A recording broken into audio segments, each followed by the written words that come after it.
Meus irmãos, muito bom dia, graça e paz. Nós estaremos iniciando agora mais uma série, e esta série nós estaremos meditando no Salmo 104. E esta série, meus irmãos, ela será um pouco estendida, terá mais episódios, porque o Salmo é um salmo que contém muita preciosidade, é um dos maiores e mais belos poemas da Bíblia. E ele precisa ser olhado com tempo, dentro do contexto dele, dentro das suas divisões, de suas divisões literárias, né?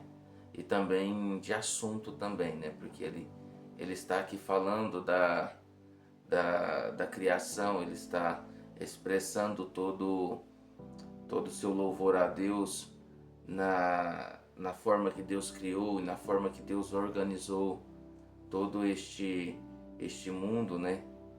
Este cosmos. Então nós precisamos deste olhar com mais calma e tranquilidade para esse texto. Tá bom, meus irmãos? Nós vamos fazer a leitura. Neste momento nós vamos ler o verso 1 até o verso 4. Bendiga o Senhor a minha alma. Ó Senhor meu Deus, tu és tão grandioso, estás vestido de majestade e esplendor, envolto em luz como numa veste. Ele estende os céus como uma tenda e põe sobre as águas dos céus as vigas dos seus aposentos. Faz das nuvens a sua carruagem e cavalga nas asas do vento. Faz dos ventos seus mensageiros e dos clarões reluzentes seus servos. Amém. Este salmo, meus irmãos, ele aqui para nós, ele está como um salmo anônimo, mas tem muitos estudiosos que consideram que ele é uma continuação do que foi escrito no Salmo 103, que é intitulado a um salmo davídico.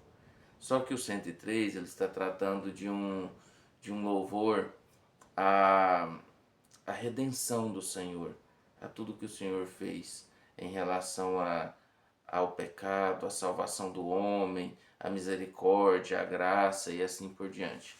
No Salmo 104, o salmista está falando sobre a majestade do Senhor na criação, em todo o processo que ocorreu da criação, do dilúvio, da ação do pecado na criação também, do equilíbrio da natureza e assim por diante. Então, vai estar sendo relatado isso. E isso influencia na nossa vida prática totalmente. Você tem contato com a natureza, você tem contato com animais, você consegue visualizar o céu, e isso tudo é relatado aqui. Mas vamos ver, neste primeiros versos de 1 a 4, é como se o salmista estivesse fazendo uma introdução. E essa introdução ele não está fazendo às coisas criadas, mas ele está fazendo ao Criador, que é superior às coisas criadas. E aqui nós vemos que o salmista ele dá ênfase em mostrar a majestade do Senhor. E esta majestade ela é tão poderosa, ela é tão imponente, que nem o espaço do universo consegue contê-la. E é isso que ele está dizendo. Nós vemos lá em Gênesis 1, quando é narrado que Deus fez um firmamento, que é o céu, para separar águas de águas, águas abaixo do firmamento e águas acima do firmamento. É falado assim em Gênesis. Então essas águas o céu que nós vemos aqui é a parte inferior, a divisão dessa parte, né? E aí, pelo que é relatado em Gênesis, há muito mais coisa além disso do que nós vemos. Então, o salmista está dizendo, olha, tudo que está acima desse firmamento é muito pequeno para compreender o Senhor, que Ele faz os seus aposentos nesse espaço. Ele faz seus aposentos nesse espaço. Ele está dizendo que a nuvem, aqui ele diz assim, ó, que ele faz das nuvens sua carruagem e cavalga nas asas do vento. Duas coisas que não é palpável para nós. Tanto a nuvem como o vento não é palpável para nós. Nós podemos ver uma nuvem, mas nós não palpamos uma nuvem. Nós conseguimos sentir o vento e ele pode de alguma forma ser tão forte que pode nos movimentar. Mas nós não podemos pegar o vento, abraçar o vento e alguma coisa assim. Armazenar o vento. Nós não podemos fazer isso. Não temos condições de fazer isso. Mas o Senhor usa isso às vezes como meio de transporte, se Ele assim quiser. Aqui fala também que este Deus majestoso, Ele tem servos que são seus anjos, que respondem às suas mensagens ao tempo do vento. E que eles são usados também como meio de juízo. Quando ele diz aqui, faz dos ventos seus mensageiros e dos clarões reluzentes seus servos. Ele está falando aqui de nenhuma outra tradução fala sobre anjos, né? Mensageiros. E eles estão prontos para levar a mensagem do Senhor e estão prontos para executar juízo pelo Senhor, como aconteceu em Sodoma e Gomorra. É um exemplo. Quando Balaão estava ali no seu animal ali, na sua mula, e a mula não queria passar naquele local.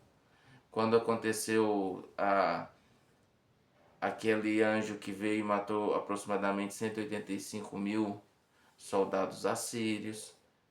Então eles estão prontos para isso. E Jesus disse sobre isso, né? Jesus disse que na altura da colheita, quando ele fala do joio e do trigo, os anjos, os servos virão, os ceifeiros virão para tirar o joio do meio do trigo, amarrar, vai ser jogado no fogo, e também colherão o trigo para levar para o seu Senhor. Os anjos farão isso.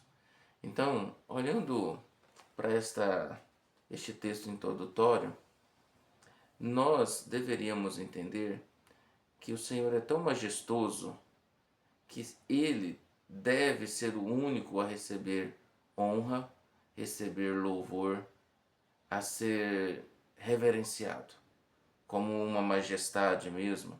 Quando nós vemos naqueles filmes, né, as pessoas chegam perto dos reis e se dobram e falam, majestade, Deus é este que merece essa reverência, né? Tem muitas pessoas que estão cultuando e adorando a criatura, a criação. Tem pessoas que adoram o sol, né? A cultura que vivia na região ali daquele Oriente Próximo, onde provavelmente o salmista escreveu este texto, tinha isso, tinha muito isso.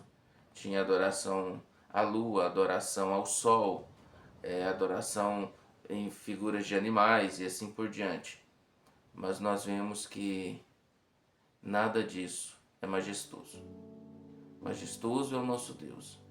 E Ele que é digno de honra, digno de glória, digno de louvor, porque Ele, aonde Ele está, com toda a tua imponência e o seu poder, Ele está velando por mim e por você e dando equilíbrio a todo este cosmos, todo este mundo no qual nós vivemos. Que Deus abençoe, meus irmãos. Você tenha um excelente dia, no nome de Jesus. Oremos. Pai, em nome de Jesus, bendizemos o teu santo nome. Cremos no Senhor, no teu poder e na tua graça. Bendito é o Senhor. Entrega as nossas vidas ao Senhor e pedimos ao Senhor que o Senhor nos cure, que o o Senhor nos livre e nos guarde de todo e qualquer mal, no nome de Santo Jesus Cristo. Amém.